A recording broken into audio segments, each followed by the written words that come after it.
And now for our story. Yesterday, we left Danny Stratford about to be approached by that scheming promoter, Benjamin Carter, after he had come out of the bank with Max Tilley, while Miff, Carter's henchman, goes off down the street to follow Max. Now, before we discover what Benjamin Carter has in mind for Danny, let's see why Max Tilley is returning home so early on this busy morning. Hiya, Toots. Hey, Toots, the Iceman's here again. Hey, Mary, where are you? Max, is that you? Yeah.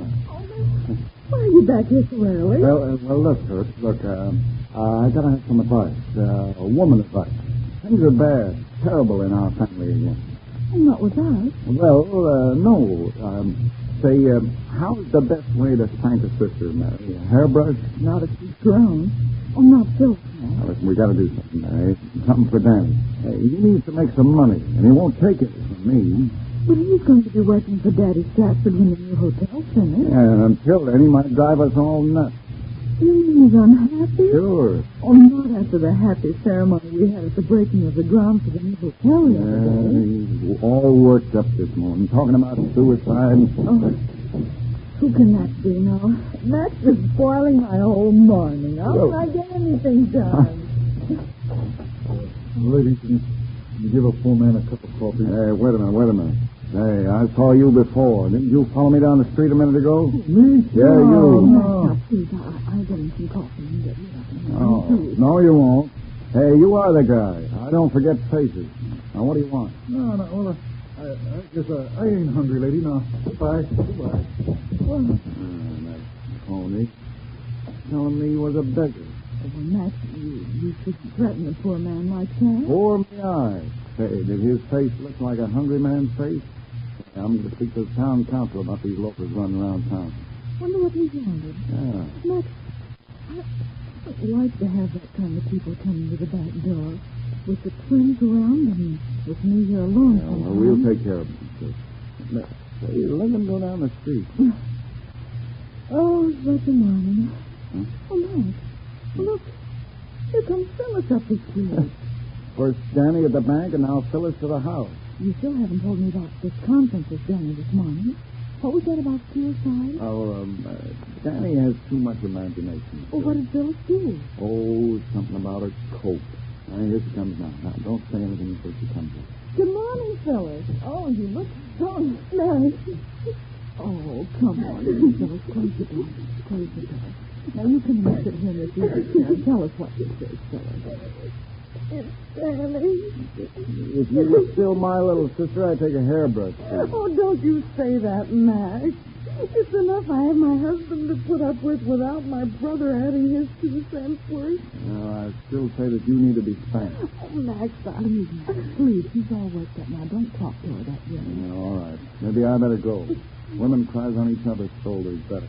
If you were the right kind of brother, you'd do something to help me. Well, I'm trying to. Say, you want your husband to jump into the river? Into the river? Yeah. Max, you don't mean that... Hey, what do you think I've been doing all morning at my office? Playing mumbly pig? But the river. You shouldn't have left him, Max. Well, he wouldn't let me stay with him. Besides, the whole town can't stand still while Danny decides if he wants to jump in the river. Oh, he was just fooling. He hasn't the courage. Oh, Phyllis, don't say that. The Danny I talked to this morning had the courage. I didn't think he'd do such a thing. But he couldn't. No, not Danny. Not over a coat. Hey, why did you have to bring up that coat now? Why? Yeah. Why? Don't you suppose a woman has to have things to wear? Well, there's Phyllis side too, Max. Well, when a man isn't working on a steady job, it's different. But Daddy would have let him have some money until the new hotel is ready. Daddy told me so. Hey, do you think Danny would take it from me, or Daddy, or anybody, or you just don't know Danny? Oh, I know. I know it's that silly, foolish pride of his. Oh, no, Phyllis, we all have pride in something or other, and Danny does love you. Oh, he does. Then why is he always bragging about the girls he could have married? Huh? Why do you think I want that coat and new clothes? Oh, now, don't let a man's bragging disturb you. When he brags, then you can be sure he's not looking at other women. Just look at your brother Max here. Now, none of your funny stuff about your husband. If I listened to his bragging, I'd probably go crazy. And then my brother, my own brother, has to pick on me instead of trying to help me. Yeah, that's it. Try to keep a woman from beating her husband when she turns him. Oh, please, Phyllis. Max, you go on back to the bank, and I'll try to quiet Phyllis. See what Dan is doing. Yeah, you're right, sir. It seems I can't feed the boiler from this end. Stay calmer, Mary, will you?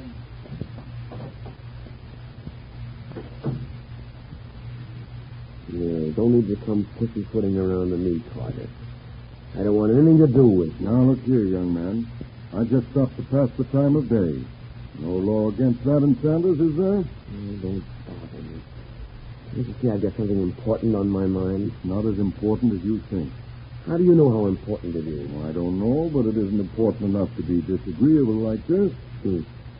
Suppose when you found out that you couldn't get the spring water on the back lot when you bought her, or rather stole the Stratford Hotel from my father, I suppose when you burned up at that it wasn't important. You're right. But I found out then what a horse's neck I was.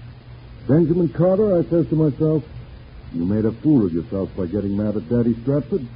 You turned the whole town against you. You can't get anything that way. So I decided to become a good citizen of Sanders. It'll take a lot more than that to make you a good citizen of Sanders. Oh, leave me alone. I've got to go away. Come on, you're not a grudge holder. You can't be. Grudge holder? No. But Phyllis, she insulted me. Say, keep me company while I have a drink. Come on. Oh, well, I'm no good anyway. Well, I don't know why I came over here with you. You're my enemy. Forget it. Life's too short to have enemies. I'm your friend. You know what's the matter with you? Oh, so now you're going to tell me what's the matter with me. First Phyllis, then Daddy, then Max. No, I'm not. They don't understand you. What you need is a chance. Yeah, a chance. This town is too small for you. Maybe. Yeah, yes, it is. Oh, but I like it here just the same. You've been in Sanders a long time, haven't you, Danny? All my life. That's anything to you, and I'm getting out of it right now. Out of this town, out of all of it. Yeah. See, that's what I was going to do when you butted in. So long. I got to go. Wait a minute, young fella. Now, let go of my arm. All right, but don't go off and do something foolish. You're a smart young fella, and you ought to listen to reason. And don't give me any advice. I've had too much already. I'm not giving advice. I don't work that way. You know, I like men who can toy with life. Now, take your dad. Daddy Stratford knows how to get the most out of life, if I do say so. Why, Danny, use your head. Yeah, I know what's the matter with you. Married, you need money, not doing anything now since I've taken over the hotel. You'll find something. Maybe I'll have something. Well, I wouldn't work for you if I was starving, Carter. All right. Don't rub it in. Say, how about it? Was your father, Daddy Stratford, raised and brought up here in Sanders, too? Sure, and what of it? Oh, cool down, Danny. Just trying to get your mind off your troubles. Say, how about those springs here?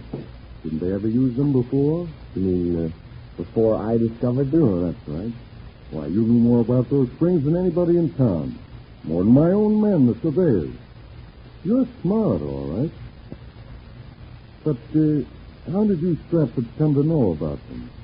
Oh, well, it was my old granddaddy, Stratford. Mm-hmm. He came over here when he was a young fellow in this Indian country. He had rheumatism or something, and the Indians brought him here, and they came here to drink the water for what ailed him. Mm-hmm. And Granddaddy Stratford was cured of his rheumatism. Mm-hmm. They decided to squat here and live, and he built the first house in Sanders. Mm-hmm. Well, how'd he get the land? Homesteaded it? I think he staked out a claim or something. No, I guess he homesteaded it. He used to hold me on his knee and tell me about the Indians around here. Did he ever have a deed for the land? I don't know. Yes, I think he did, before the old courthouse burnt down. Hey, what is this, you asking all these questions? Oh, nothing. I just wanted to get some of the history of the town. Something for my guests. Hey, how far do the boundaries of this homestead run, Danny? I don't remember. Over back at the hotel here, I believe.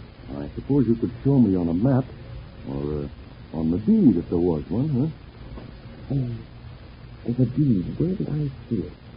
It was lost one time, and Daddy... Yes? Go on. Hey, I've been looking for you, Danny. Yeah, you've been looking for me like a hen for a broken egg. Hey, come on. We had a date to get a chocolate soda around the corner. Come on. Oh, okay. You seen Phyllis?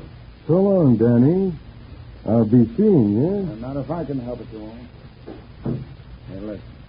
You stay away from that guy, Danny. Okay, he's not so bad, Mac. Yeah? I was always jumping the river until he came along. He's still no good. My first suspicions is always right. You know, I think maybe he's reformed. Now, I know Phyllis was right calling you a dumbbell. You're 2 dumbbells. Okay, what do you mean, Mac Kelly? Now you're 3 dumbbells. Another dumbbell for being about to spill the prunes about the deed. Ain't you got any muscle up there in that head? Come on now, before I change my mind about that chocolate soda. Well, Max, you came in just in time to keep Danny from completely telling the story about Daddy Stratford's deed to the property on which the springs are located. But just how much information did Danny give Carter in that brief consoling talk? And what steps has Carter taken to discover if there is a deed to the properties on which the springs are located? Can Danny and Phyllis patch up their differences in their home? Listen tomorrow to The Life of Mary Sothern, brought to you with the best wishes of Heinz Honey and Almond Cream.